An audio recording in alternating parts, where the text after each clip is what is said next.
बिस्मिल्लाहिर्रहमानिर्रहीम। अस्सलामु अलैकुम। 9वीं जमात की उर्दू और इस्लामियात के नोट्स PDF में ख़रीदने के लिए रब्ता करें।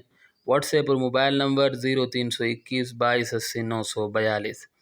इंशाअल्लाह आज की वीडियो में मैं आपके सामने 9वीं जमात की उर्दू की नई किताब जो कि Punjab curriculum and text book board ने हाल ही में शाया की है और इंशाअल्लाह 2025 से पंजाब के स्कूलों में पढ़ाई जाएगी, उसके 5वें सबक यानी कलीम और मिर्ज़ा ज़ाहिरदार बेग के नसर पारों या इबारात की तशरीहात सबक के उन्वान, मुसन्निफ़ के नाम और ख़त कशीदा अल्फाज के मानी के साथ पेश करूँगा और ये इस सिलसिले की तीसरी वीडियो है यानी तीसरा हिस्सा है।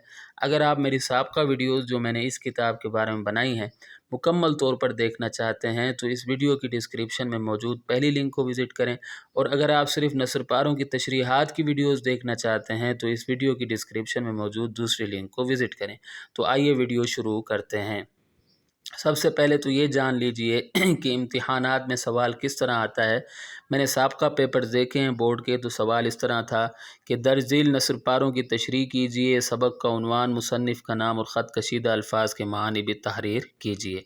तो इसी सवाल को मद्देनज़र रखते हुए इसी सवाल के मुताबिक ये तशरीहात बनाई गई हैं। तो 10वां नसर पारा है, अगर मैं आपसे या किसी से तज़किरा करता तो इस्तिक़लाल मिजाज से बेबहरा और गैरत व हमीयत से बेनसीब ठहरता। अब आपको खड़े रहने में तकलीफ़ होती है, इजाज़त दीजिए कि मैं जाकर बिछोना भिजवा दूँ और मरीज़ा की तीमारदारी करूँ।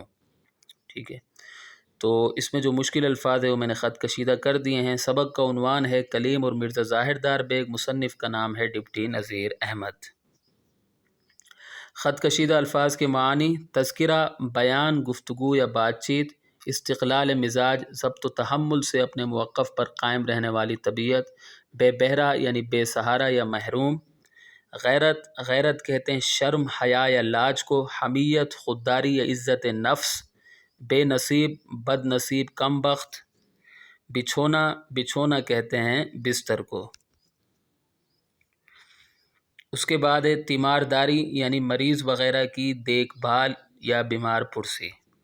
तशरीह: इस नसर पारे में डिप्टी नज़ीर अहमद लिखते हैं कि जब कलीम ने मिर्ज़ा से पूछा कि तुमने अपनी इस बुरी हालत के बारे में पहले क्यों नहीं बताया, तो जवाब में मिर्ज़ा ने कहा कि अगर मैं पहले आपके सामने इसका ज़िक्र करता तो अच्छा ना होता।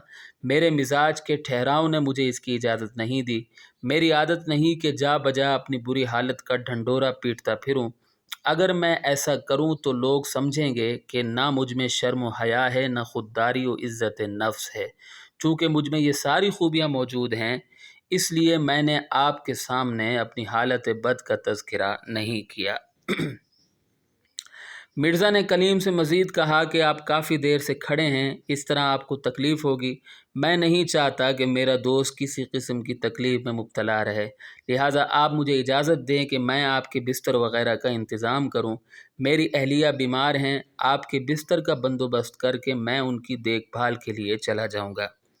दरअसल मिर्ज़ा किसी न किसी तरह कलीम से जान छुड़ाना चाहता था, इसलिए वो कोशिश कर रहा था कि वहाँ से जल्द अज़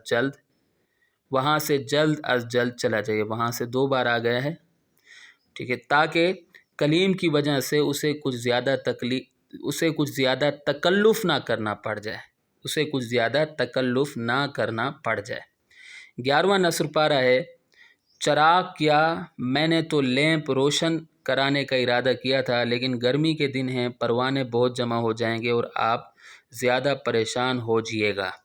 ठीक है, तो जो मुश्किल अल्फाज है वो ख़त कशीदा कर दिए हैं। सबक का उन्वान है कलीम और मिर्ज़ा ज़ाहिरदार बेग, मुसन्निफ़ का नाम है डिप्टी नज़ीर अहमद।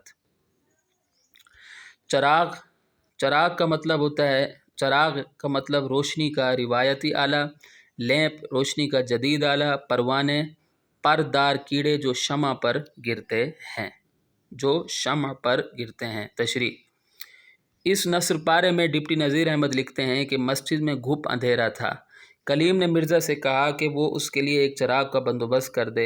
इस पर मिर्ज़ा ने कलीम से कहा कि मैं चराग या लैंप यानी रोशनी के जदीद आले का भी इंतज़ाम कर सकता हूँ, लेकिन ये याद रखें कि गर्मी का मौसम है, इसलिए लैंप की रोशनी की वजह से पतंगे जमा हो जाएंगे, आपको खामख्वाह तंग करेंगे।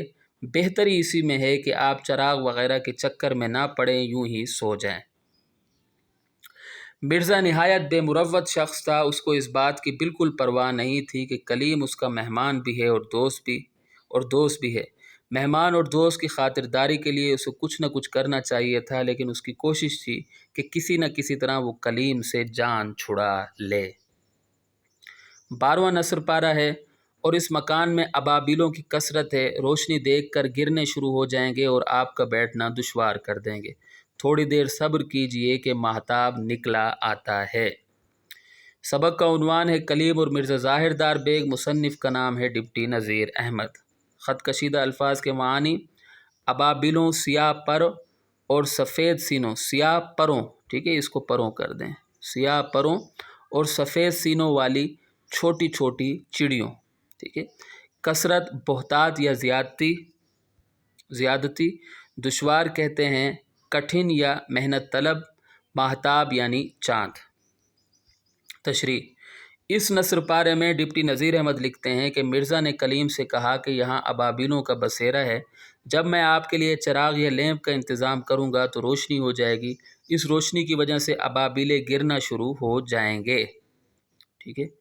پھر آپ کے لیے سونا کیا بیٹھنا بھی مشکل ہو جائے گا، یوں سمجھیں کہ روشنی آپ کے لیے مضر ہے، اس سے پرہیز کریں۔ آپ کو چاہیے کہ صبر کریں، چاند نکلنے والا ہے، روشنی خود بخود ہو جائے گی، پھر آپ کو چراغ یا لیمپ وغیرہ کی ضرورت پیش نہیں آئے گی۔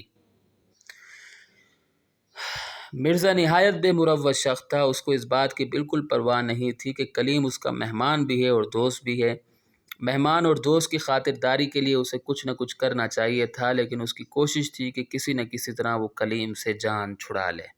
تو یہاں اگر ہماری ویڈیو اختتام کو پہنچتی ہے، میں امید کرتا ہوں کہ آپ کو میری یہ کاوش پسند آئی ہوگی۔ اگلی ویڈیو تک کے لیے مجھے اجازت دیں۔